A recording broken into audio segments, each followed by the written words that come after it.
Hi, magandang araw po muli sa inyong lahat. For our first reading today, it's Friday, no? Ano po kaya ang makikita natin sa first reading of the day today? Pasensyahan niyo lang po ang aking boses at sipon. Sana po ay napanood nyo na po yung first, second at lalo na po yung third dahil gabi ko na po siya in-upload. Sana po ay napanood nyo na rin po siya.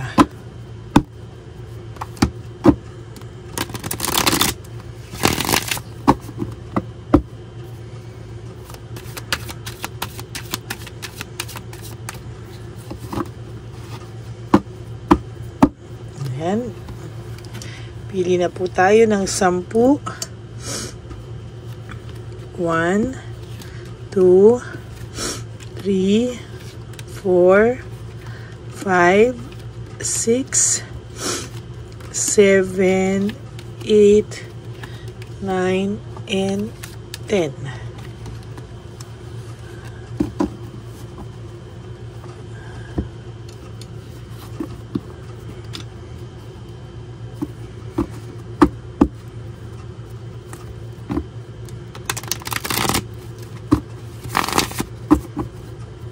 Ngayon po, ito namang isang baraha.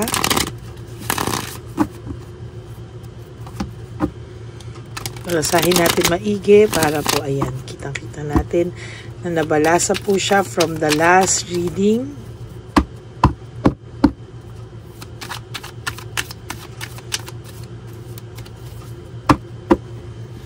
Okay.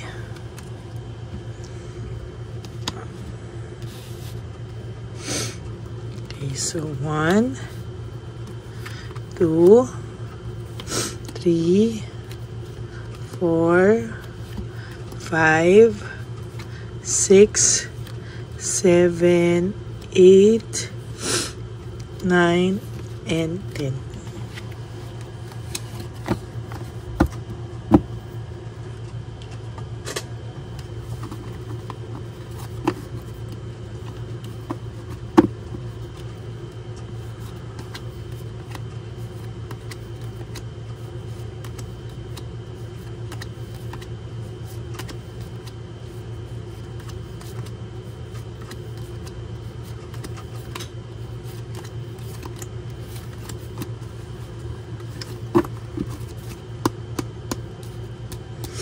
Tignan naman po natin.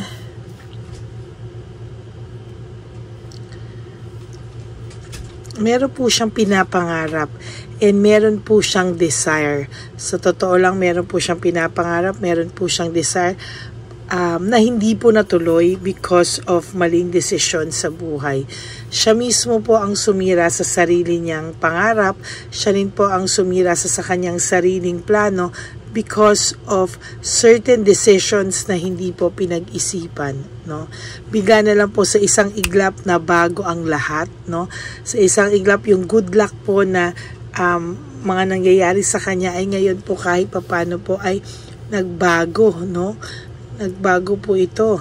Pero sa iyo po, there's a change na magiging maganda sa buhay mo. May changes po sa iyo na maaayos ka po sa susunod na panahon.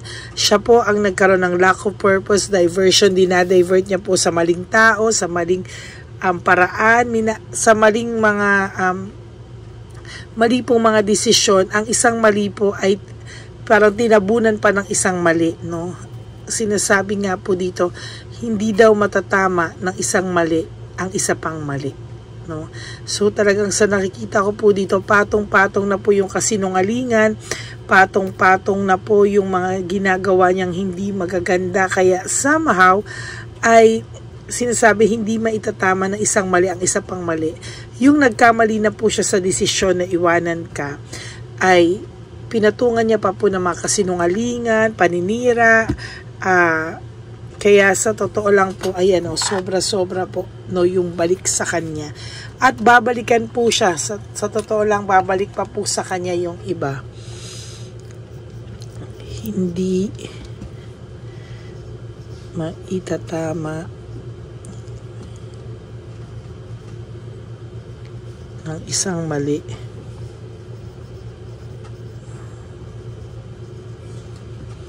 Ang isa pang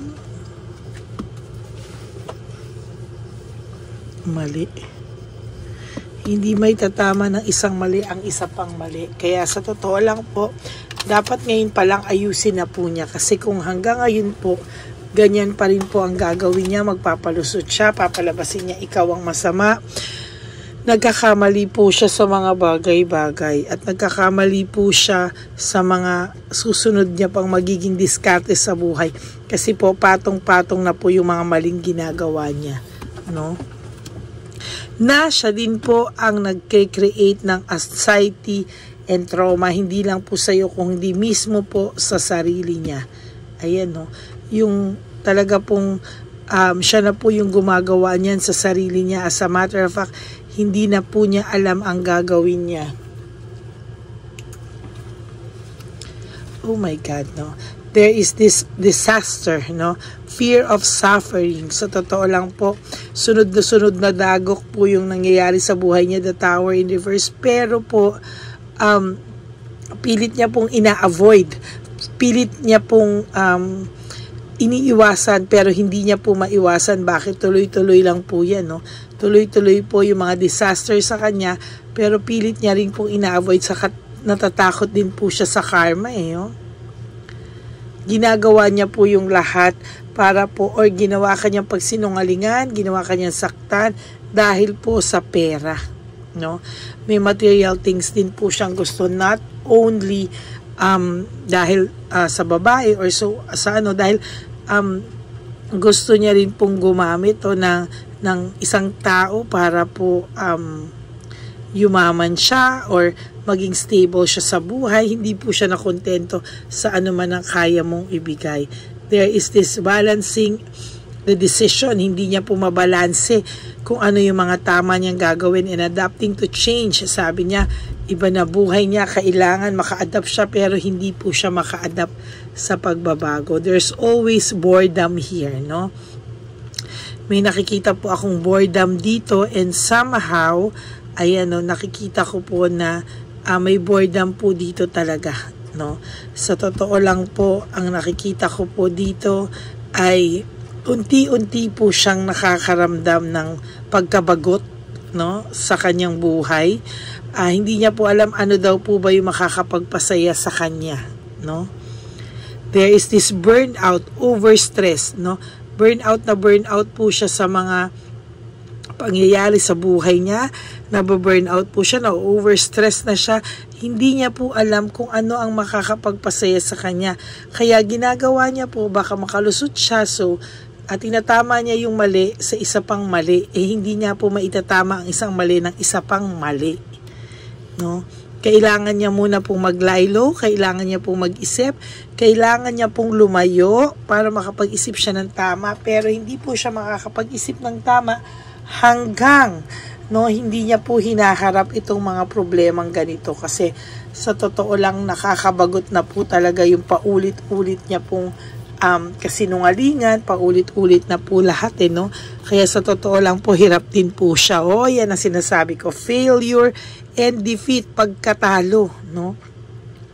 Sa lahat po ng ginagawa niya ngayon ay failure siya, maging sa kahit ano, sa relasyon, sa trabaho. Ang akala mo lang po is maayos to sa pera, financial, emotional, mental, talaga pong mame-mental na rin to pag hindi siya tumigil, no? Failure and defeat, lagi po siyang talo sa bawat pagsubok niya ngayon sa buhay niya.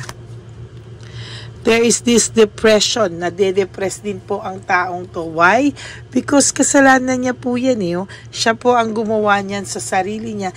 And somehow, talagang makakaramdam po siya ng depression, no? Kasi hindi niya po inaayos kung ano man po yung dapat ayusin, no? Tinatakpan niya lang po ng tinatakpan, no? Kaya po siya nagkakaroon ng boredom, burned out and overstress. Kailangan niya ng pahinga, i-contemplate ang mga bagay-bagay dahil lahat ng gawin niya ngayon ay failure na nagli-lead sa pagkatalo at depression.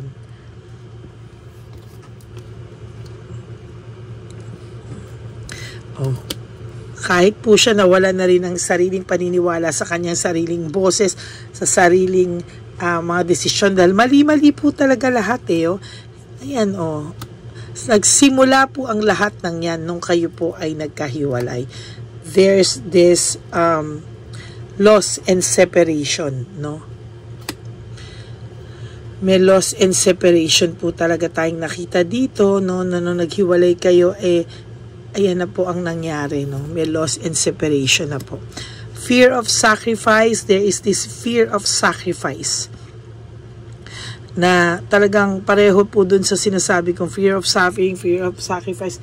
Ayaw niya po, takot po siya sa mga bagay-bagay, and somehow takot po talaga siya dito, no? Hindi niya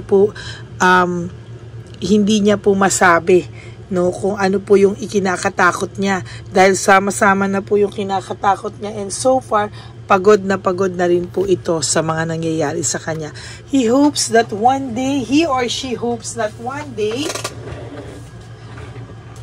mapapatawad mo din daw po siya, and you will recover from this pain. Ano?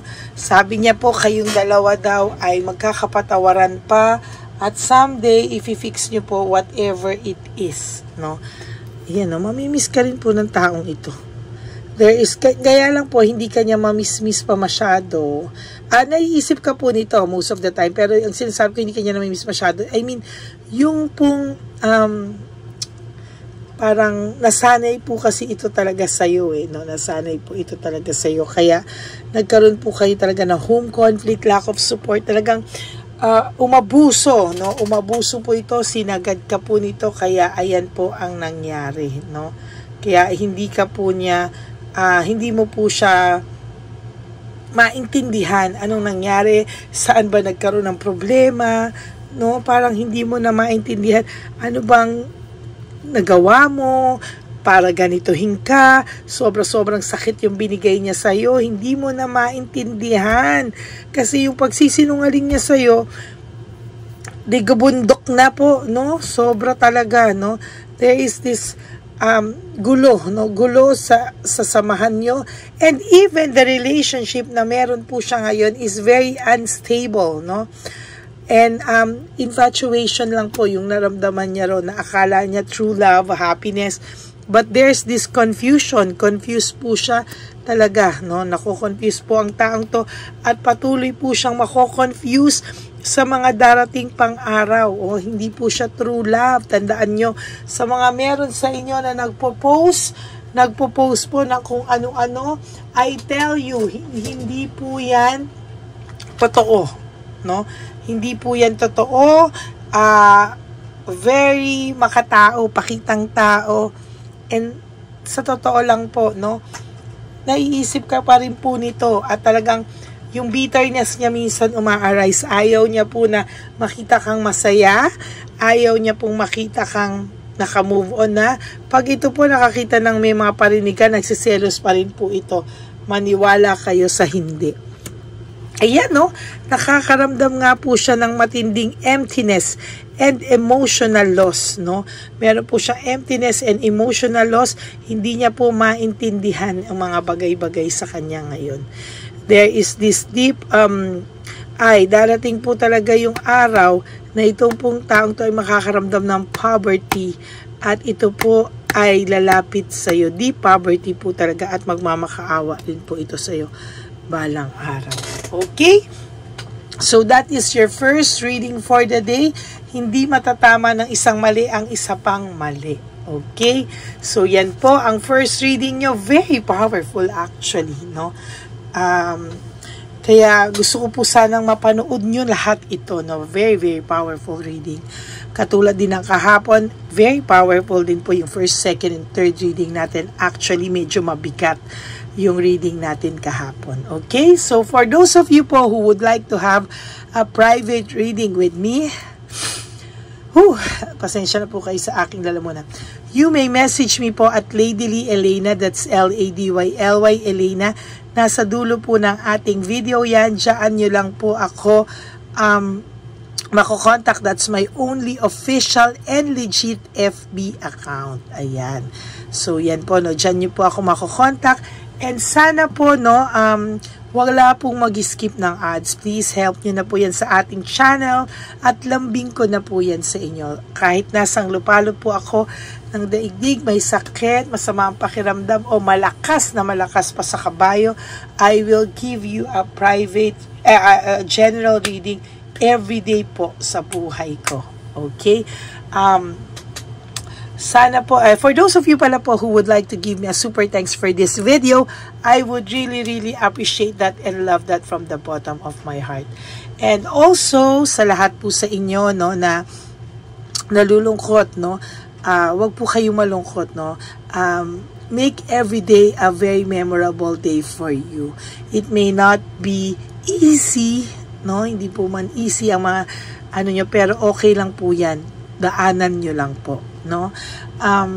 Sa aking po mga ever loyal and solid Lady Elena friends, family and subscribers, I love you all from the bottom of my heart. Mahal na mahal ko po kayong lahat. And wag po sana kayong malulungkot, no? Magbabalik po talaga ako para sa second reading of the day today, okay? Sabi ko nga po, life is short, don't make it shorter by stressing yourself from all the pains and heartaches na binigay sa inyo ng kahapon. Just surrender everything to the divine universe and just let go and let God write your life and love story. I will be back for another set of reading. Huwag po kayong malungkot, babalik po ako. God bless you all. I love you. Bye! And, pahabol po, just live one day at a time. Huwag po kayong malungkot, just live one day at a time, okay? Para naman po ako, huwag niyo po isipin yung mga occasions like birthday niya, anniversary niyo, ganyan. Just for today, do 3 things na makakapagpasaya po sa inyo, okay? Okay, salamat po and I love you all and I will be back for another set of reading. Bye-bye po!